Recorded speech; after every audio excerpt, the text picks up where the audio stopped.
Welcome back to The Explainer. Listen, we are totally skipping the usual intro today because Wall Street is moving faster than ever, and we need to talk about the record-breaking momentum that is literally shifting the tectonic plates of the global semiconductor market right now. I want you to imagine a single fund pulling in $10 billion in assets in just 43 days. Well, you do not have to imagine it, because that is exactly what the Roundhill Memory ETF just accomplished. It shattered records to become the fastest ETF launch in global history. Let that sink in for a second. $10 billion in just a matter of weeks. This tells us one very clear thing. The AI boom has officially entered its most lucrative phase. It is not just about raw computing power anymore. It is all about the critical bottlenecks, like high bandwidth memory, that actually threaten to choke the entire tech ecosystem. Investors are rushing in, but are they actually making the right moves? And that brings us to a vital, honestly kind of sobering question. Are you vulnerable to single stock chaos? You see, with this historic rush of capital, Wall Street is launching highly specialized, highly expensive funds to target very specific industry pain points. And the most common mistake we are seeing right now is investors making a hyper-concentrated bet on just 2 or 3 high-flying chip stocks. While those gains can absolutely be thrilling, that level of concentration leaves your portfolio incredibly exposed to sudden market corrections or single-company missteps. Section 1. The AI Semiconductor Boom. Look, if you want to ride this massive semiconductor wave safely, you need a smarter strategy than just jumping into crowded trades. Right now, investor risk tolerance is at historic highs. People are eagerly paying premium fees for hyper-focused, ultra-niche exposure. But here's the thing. As the market matures, these highly specific funds often fail as long-term core holdings in a resilient portfolio. They're usually just crowded trades built on companies that have already experienced jaw-dropping runs. So today, we're going to break down how to utilize diversified, well-structured ETFs to build long-term wealth without taking on all that unnecessary risk. Section 2. Cap-weighted giant ETFs. All right, let's examine the heavyweights of the industry. Take the VanEck Semiconductor ETF, ticker symbol SMH. It is a massive $72 billion fund that emphasizes market capitalization and liquidity. In plain English, it essentially lets massive winners run up the score. NVIDIA sits at a dominant 14.3% of the entire fund. Think of it like betting heavily on your star quarterback to carry the whole team. This provides some really aggressive large-cap momentum for an environment where hyperscalers just continue to spend heavily on AI infrastructure.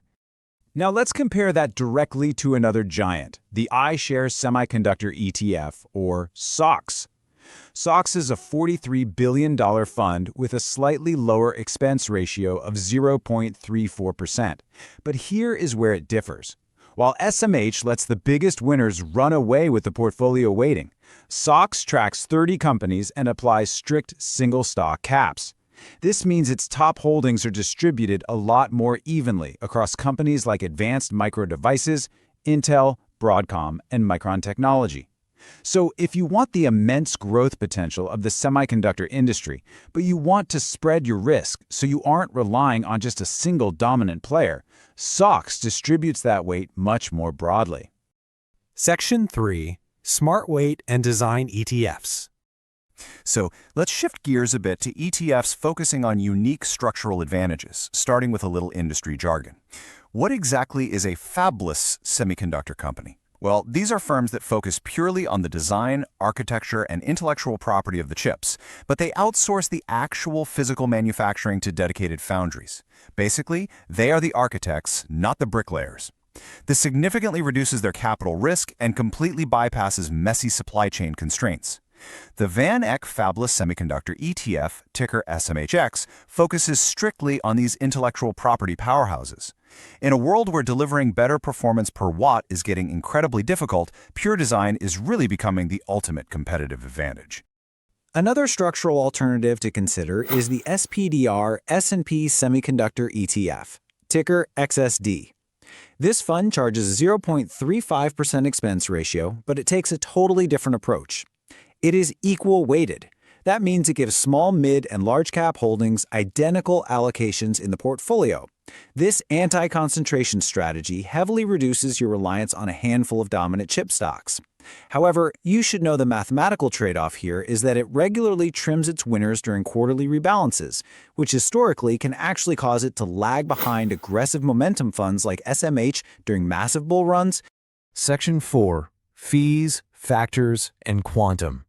Okay, now we are looking at the outliers in the ETF space. Look, AI is the dominant structural driver across the entire value chain. Data center build-outs are driving immense demand across GPUs, CPUs, networking, high-bandwidth memory, and power management, the whole shebang. The Invesco Semiconductors ETF, ticker PSI, targets this broad chain using fundamental factor selection. For a 0.56% expense ratio, PSI screens its holdings based on price momentum, earnings momentum, management action, quality, and value. It reselects and reweights each quarter to ensure the portfolio remains fundamentally sound. Now, for the highly cost-conscious investors out there, I want you to look at this number, 0.19%. That is the ultra-low expense ratio of the Invesco PHLX Semiconductor ETF, ticker SOXQ. Objectively speaking, fees matter deeply for long-term compound growth. While other funds we talked about charge around 0.35%, SOXQ translates to just $19 in annual fee drag on a $10,000 investment. It tracks the PHLX Semiconductor Sector Index and gives you a highly liquid, incredibly cost-efficient way to just own the core of the industry. And then we have the absolute frontier, the Global X AI Semiconductor and Quantum ETF, ticker CHPX. This fund recognizes that the semiconductor shift is rapidly moving toward AI-optimized chips and ultra-fast interconnect solutions. CHPX uniquely blends traditional semiconductor giants with small-cap quantum computing pioneers. Now, it does come with a slightly higher expense ratio of 0.50%, but that is really reflecting the highly specialized next-generation architecture it targets. Section 5. Risks and Important Insights. Before we go any farther, a quick but crucial reminder that we are simply impartially reporting on these mechanics for your financial education. This is not direct financial advice. Every single strategy carries specific vulnerabilities. With funds like SMH, your main risk is over-concentration in a single dominant stock. If that star quarterback stumbles, the whole team feels it, right? With niche thematic funds, you risk paying higher expense ratios for a trend that might already be fully priced in by the time you buy. With an equal weight fund like XSD, you face the mathematical reality of trimming your absolute biggest winners just to rebalance. And finally, if you look at quantum funds like CHPX, keep in mind that many of these are small-cap, unprofitable businesses whose entire valuation rests heavily on future commercialization potential. Section 6. Your long-term strategy. All right, to bring it all together, you really have distinct choices for your long-term strategy here. SMH gives you that aggressive momentum. SMHX targets intellectual property. SOXX broadens your exposure. XSD equalizes the playing field. PSI filters for strong fundamentals. SOXQ completely slashes your fees. And CHPX places a bet on the quantum future. The absolute crucial takeaway here is this. While hyper-focused thematic options can catch rapid short-term waves created by sector bottlenecks, broad-based industry ETFs generally provide the balanced, lower-fee structure required to secure reliable, long-term gains across the entire ecosystem. So I have to ask, what is your move? Are you going to ride the aggressive momentum of a cap-weighted giant, prioritize the extreme cost efficiency of low fees, or take a calculated gamble on the quantum frontier? Let us know your favorite pick and your rationale down in the comment section below. If you found this explainer valuable today and it helped clarify your own strategy, please give it a like, share it with a fellow investor, and make sure to hit subscribe so you never miss our upcoming sector breakdowns. Keep learning, stay focused, and I will see you in the next explainer.